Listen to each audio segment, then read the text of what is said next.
반갑습니다. 네. 아까 찬양 참 은혜롭게 잘 들었습니다. 하나님께서 기뻐하시는 교회, 또 하나님의 교회를 사랑하는 교회. 네, 굉장히 은혜가 넘치는 교회라고 생각합니다. 네, 오늘 말씀은 성취된 말씀으로서의 그 생명의 떡인데요. 제가 떡을 다 좋아하시죠? 네, 한국 사람들은 떡을 참 좋아합니다. 네, 제 친구는 떡 중에 특히 또 좋아하는 떡이 있어요.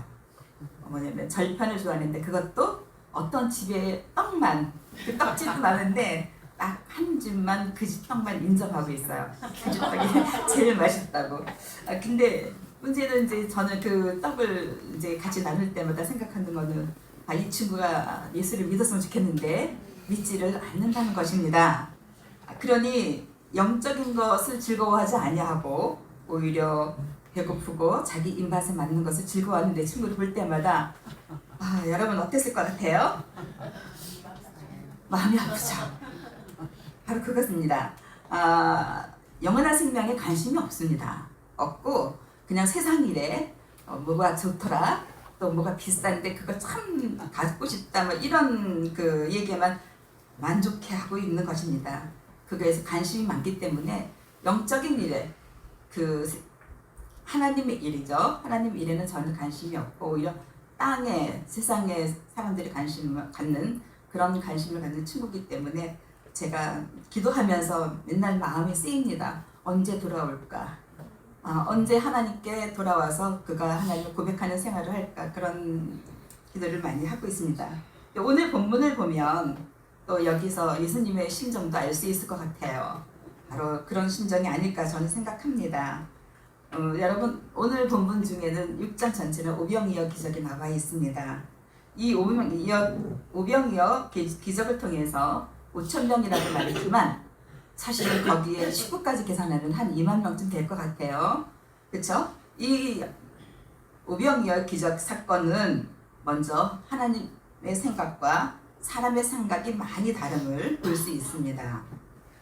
요한복음 6장 5절에서 6절 말씀은 예수께서 눈을 들어 큰 무리가 자기에게로 오는 것을 보시고 빌립에게 이르시되 우리가 어디서 떡을 사서 이 사람들을 먹이겠느냐 하시니, 이렇게 말씀하시면 친히 어떻게 하실지를 아시고 빌립을 시험하고자 하십니다.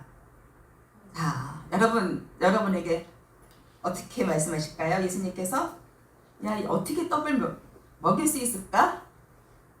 그쵸? 그럼 여러분 같으면 어떻게 대답하셨을 것 같아요? 저는 이것이 참 고민되었습니다. 아무것도 없는데, 근데 그것이 단순한 나의 생각이었다는 것입니다. 예수님, 하나님의 생각은 전혀 다르다는 것이죠. 요한복음의 예수님은 하나님이십니다. 요한복음은 처음 시작부터 예수님이 하나님 되심을 선포하고 있습니다. 그래서 요한복음 1장 1절에 태초에 말씀이 계시니라. 이 말씀이 하나님과 함께 계셨으니 이 말씀은 곧 하나님이시니라. 그 안에 생명이 있었으니 이 생명은 사람들의 빛이라. 빛이 어둠에 비치되 어둠이 깨닫지 못하더라. 14절에는 말씀이 육신이 되어 우리 가운데 거하심에, 이렇게 선포하고 있는 것입니다.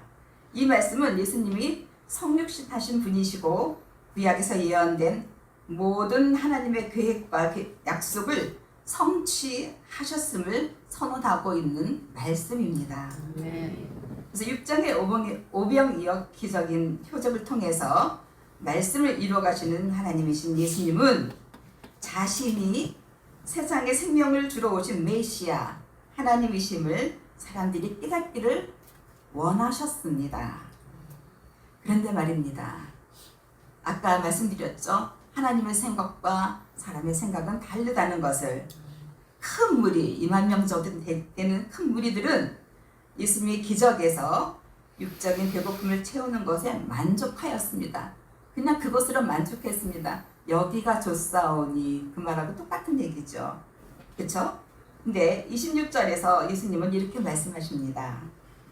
내가 진실로 진실로 너희에게 이르노니 너희가 나를 찾는 것은 표적을 본 까닭이 아니요 떡을 먹고 배부른 까닭이로다.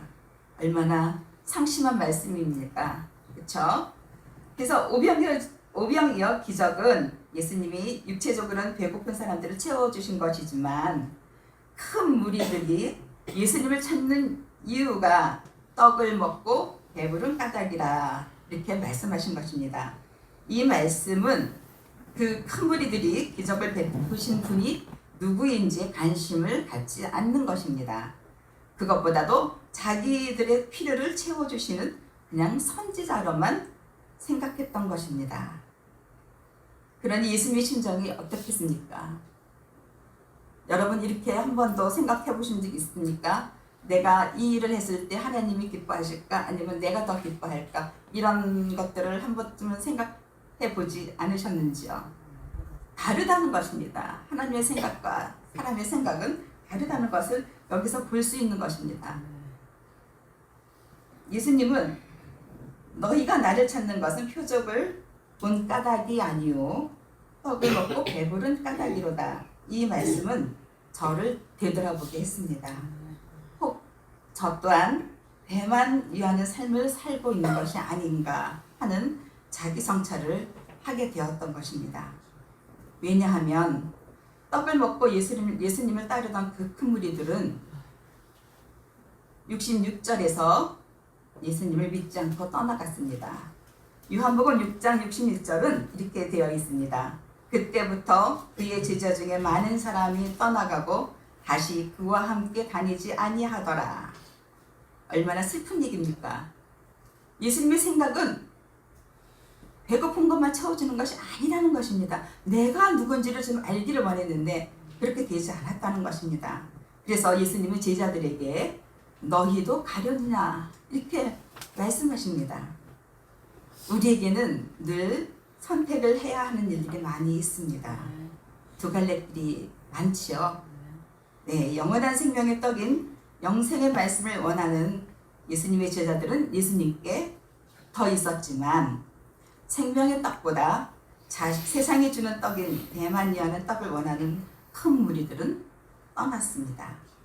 두 갈래 길에서 자신들이 원하는 것, 떡을 쫓는 사망의 길을 선택한 큰 무리들과 생명의 길을 선택한 제자들은 서로 다른 선택으로 갈라졌습니다.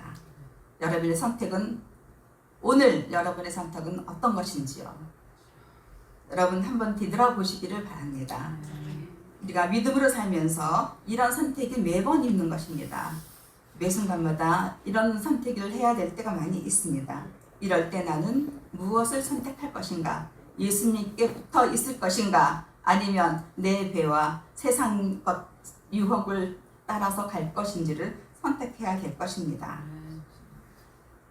여러분, 예수님의 오병이어의 기적을 통해서 큰 무리인 큰 무리를 먹이신 기적 사건은 예수님이 육체적으로 배고픈 사람들을 채워주신 사건이지만 예수님은 이 기적을 통해서 단순하게 육체의 양식을 주신 것이 아닙니다.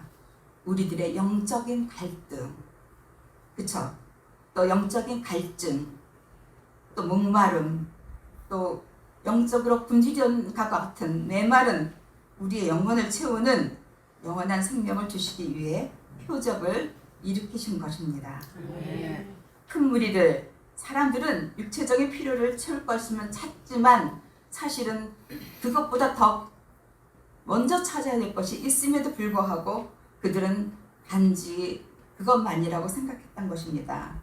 예수님은 큰 무리들에게 영원한 생명인 영의 양식을 채워주려 했습니다. 요한복음 6장 31절에서부터 32절은 이렇게 되어 있습니다. 다 같이 읽어주시기를 바랍니다. 요한복음 6장 31절 32절 우리가 하늘에서 그들에게 떡을 주어 먹게 하였다 같이 우리 조상들은 광야에서 만나를 먹었나이다. 예수께서 이르시되 내가 진실로 진실로 너희에게 이르노니 모세가 너희에게 하늘로부터 떡을 준 것이 아니라 내 아버지께서 너희에게 하늘로부터 참떡을 주시나니. 아멘. 예, 하나님의 떡은 하늘에서 내려 세상에 생명을 주는 것이니라 이렇게 말씀하십니다. 예수님은 자신을 하늘에서 내려온 떡 이렇게 말씀하십니다. 근데 요한복음 6장 41절에는 또 이렇게 기록되어 있습니다. 자기가 하늘에서 내려온 떡이라 하므로 유대인들이 예수에 대하여 수군거렸다. 이렇게.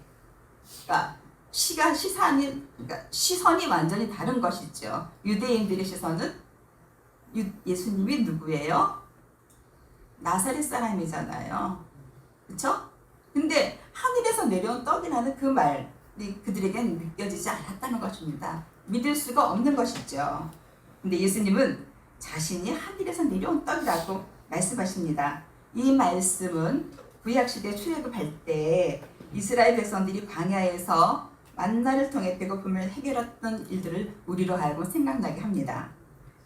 예수님은 그때 그 만나를 먹었던 그 백성들은 광야에서 다 죽었지만 내가 주는 양식은 영생을 주는 양식이다. 이렇게 말씀하신 겁니다. 예수님은 자신이 그 만나보다 더 위대하며 하늘로부터 내려온 참된 양식이다 하십니다. 만나처럼 일시적으로 육체적 생명을 잠시 유지시키는 것이 아니라 영원한 생명을 주시는 참된 양식. 먹어도 배고픈 것이 아니라 한 번 예수님을 만나를 먹다 예수님이 주신 떡을 먹고 나서 그 안에 채워지는 것을 말하는 것입니다. 그것이 바로 참된 양식입니다. 이 점을 예수님은 강조하고 계신 것입니다. 오늘 읽으신 말씀인 나는 생명의 떡이니 내게 오는 자는 결코 줄이지 아니할 것이요 나를 믿는 자는 영원히 목마르지 아니하리라. 성취된 말씀이신 예수님과 생명의 떡이 연결되는 이 표현은 구약부터 예언되어 왔던 메시와 또 인자 또 예수님만이 우리의 영혼에 영원한 필요를 충족하시는 분임을 의미하는 것입니다. 성취된 말씀이 우리에게 생명의 떡으로 오셔서 우리를 살리시는 구원의 길을 열어주신 것입니다. 떡은 육체적 생존에 필요한 것이지만 예수님은 달리 말씀하고 계십니다. 마태복음 4장 4절에는 이르시되 기록되었을 때 사람이 떡으로만 살 것이 아니요 하나님의 입으로부터 나오는 모든 말씀으로 살 것이라 하였느니라 하시니 바로 이 말씀을 가지고 시험을 이기셨습니다. 사람들의 생각과 다른 말씀이죠. 사람들은 육체적인 양식으로만 만족을 얻을 수 없음을 알고 있습니다.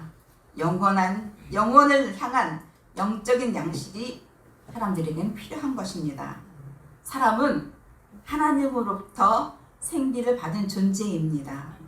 하나님과 분리되면 안 되는 존재인데 범죄함으로 인해 분리되어 죽을 수밖에 없는 불쌍한 존재가 된 것입니다.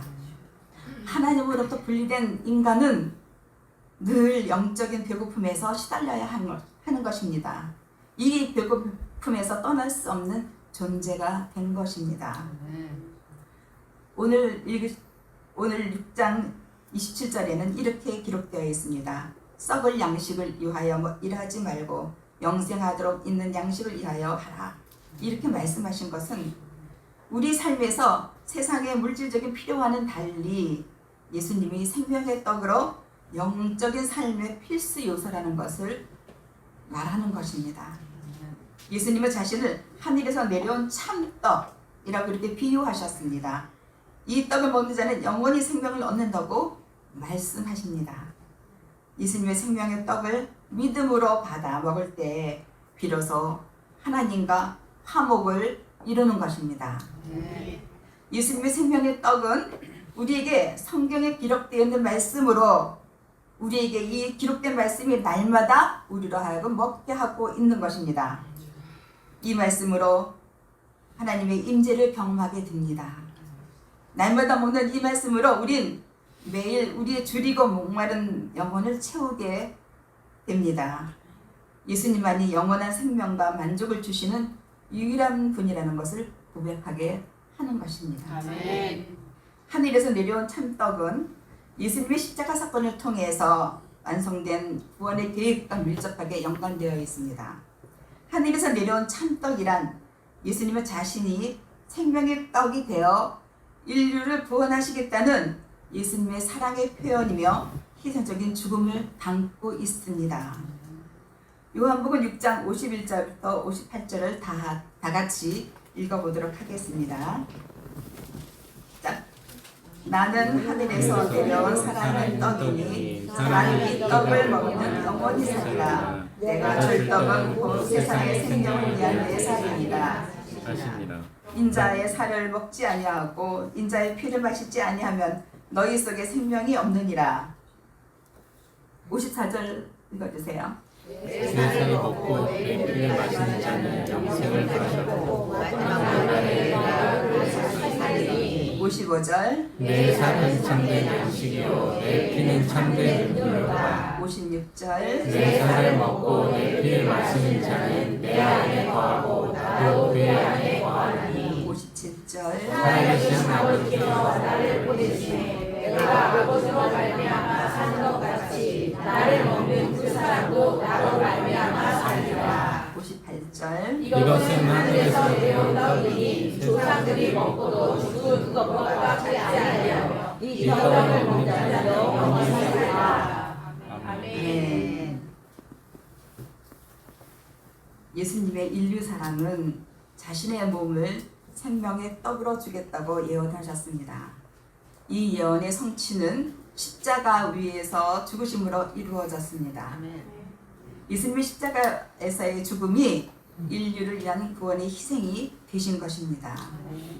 예수님의 십자가 사건은 구약의 제사 제도를 성취하는 사건으로 이해되는데, 구약에서는 속죄를 위해 동물의 피로 제사장이 하나님께 바쳤습니다.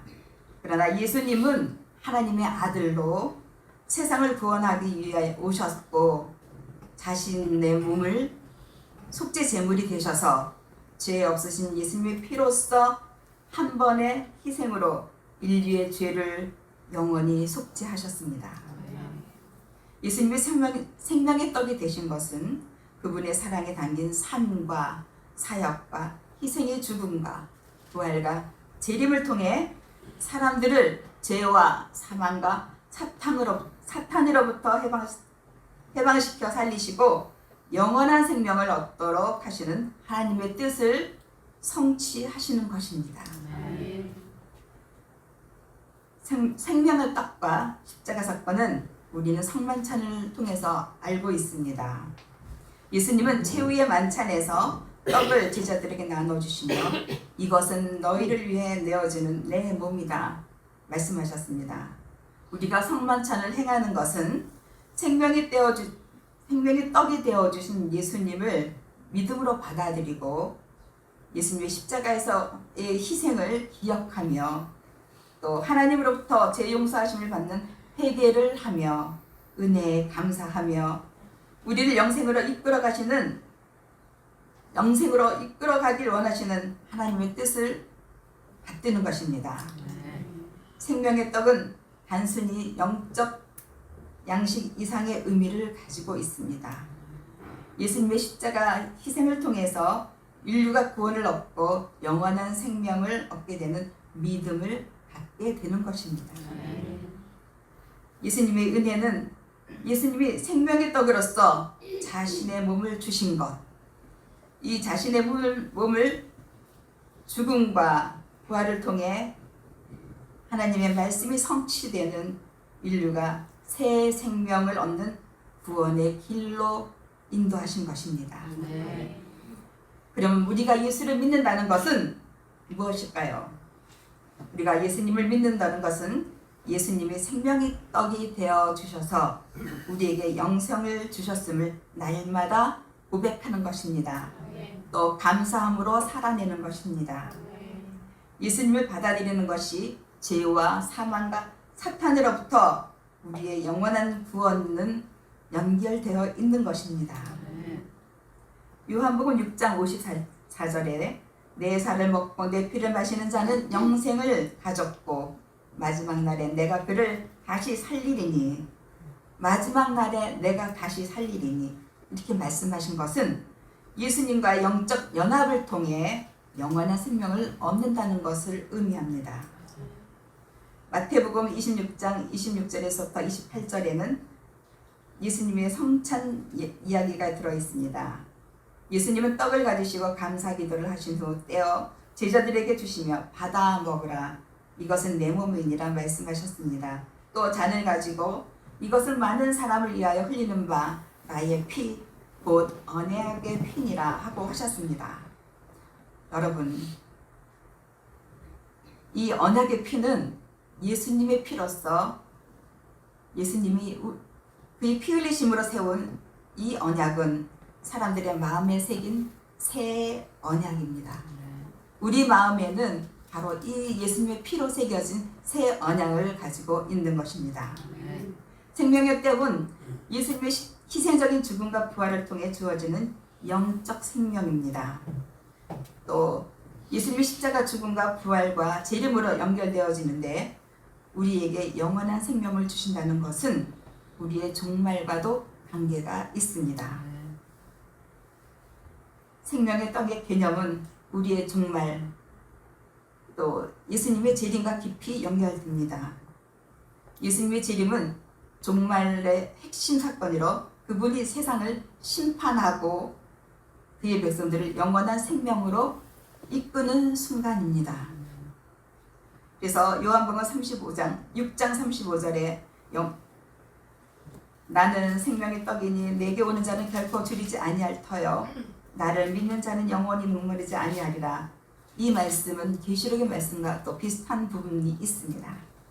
그런 느낌 들지 않습니까? 네, 그렇습니다. 그래서 요한계시록 21장 3절 이하는 이렇게 되어 있습니다. 보라, 하나님의 장막이 사람들과 함께 있음에 하나님이 그들과 함께 계시리니 그들은 하나님의 백성이 되고 하나님은 친히 그들과 함께 계시니 모든 눈물을 그 눈에서 닦아주시니 다시는 사망이 없고 애통하는 것이나 곡하는 것이나 아픈 것이 다시 있지 아니하리니 처음 것들은 다 지나갔음이러라. 또 내게 말씀하시되 이루었도다. 나는 알파와 오메가요 처음과 마지막이라. 내가 생명수 샘물을 목마른 자에게 값없이 주리니 이기는 자는 이것들을 상속으로 받으리라. 나는 그의 하나님이 되고 그는 내 아들이 되리라. 22장 17절은 성령과 신부가 말씀하시기를 오라 하시는도다. 듣는 자도 오라 할 것이요 목마른 자도 올 것이요 또 원하는 자는 값없이 생명수를 받으라 하시더라. 어떻습니까, 여러분? 여러분이 평안함을 느끼시죠? 네, 예수님을 믿고 그분의 생명의 떡을 받아들인 자들은 마지막 날에 영원한 생명을 얻게 될 것입니다. 또한 예수님의 신부가 되어 예수님과 결합된 영원한 삶을 사는 것입니다. 앞에서 두 갈래 길이 있다고 말씀드렸죠. 네, 하나님의 은혜, 또 예수님의 그 생명길은 예수님의 생명의 떡을 먹고 또 마음에 예수님의 피에 새 언약이 새겨져 있는 사람들은 예수님의 재림 때 부활하여 영광스러운 몸으로 하나님과 영원히 함께 살게 된다는 말씀인 것입니다. 생명을 먹는 자들의 삶은 그럼 어떤 것이 기준이 될까요? 어떤 것이 기준이 된다고 생각하십니까? 이 기준은 가치관하고도 관계에 있습니다. 예수님의 생명의 떡을 먹는다는 것은 단순히 육체적인 행위가 아니라 우리를 구원하시려는 하나님의 말씀을 성취하신 예수님을 믿고 따르는 삶입니다. 그러므로 생명의 떡인 말씀으로 채워가며 새 언약을 마음에 새겨 말씀을 읽고 듣고 지키고 행하는 삶이 되어야겠습니다. 말씀이 기준이 되고 살아야 하는 그 삶이 되어야 된다는 것입니다. 여러분, 이제 말씀을 맺으려고 합니다. 우리에게 오신 말씀이신 예수님, 성령의 역사로 나타나시는 예수님은 성령에 의해서 우리에게 기록된 말씀의 성경이 우리 안에서 살아 역사하시는 말씀으로 나타날 것입니다. 또한 이 말씀을 통해 믿음 안에서 예수님을 받아들이게 되고 그분을 의지하고 한 것입니다. 또 영적인 배고픔과 갈증이 해소되고 영원한 삶에 대한 소망을 가지게 하는 것입니다. 예수님의 생명의 떡은 이 세상에서뿐만 아니라 미래의 종말 사건에서도 아주 중요한 것입니다. 그래서 요한계시록 19장 9절에는 이렇게 기록되어 있습니다. 천사가 내게 말하기를 기록하라. 어린 양의 혼인잔치의 청함을 받은 자들은 복 있도다. 또 내게 말씀하되 이것은 하나님의 참되신 말씀이라 하기로 이렇게 되어 있습니다. 혼인잔치에 청함받는 자들은 복이 있다. 또 이 말씀은 하나님의 참된 말씀이다. 아주 중요한 말씀입니다. 요한계시록에서는 종말의 잔치를 기록하고 있습니다. 어린 양의 혼인잔치입니다. 이 잔치는 구원받은 자들이 예수님의 신부가 되어서 예수님과 영원한 교제를 나누는 장면을 상상하게 하는 것입니다. 그래서 이 참된 말씀은 반드시 성취되는 것입니다. 누구를 통해서? 바로 예수님을 통해서 반드시 성취되는 것입니다. 예수님은 말씀의 성취로 다시 오셔서 구원의 영생을 누릴 자를 살리셔서 이 잔치에 참여하게 하실 것입니다. 우리 모두가 예수님의 신부가 되어 예수님의 잔치에 영생의 그 구원의 잔치에 참여하시기를 원합니다.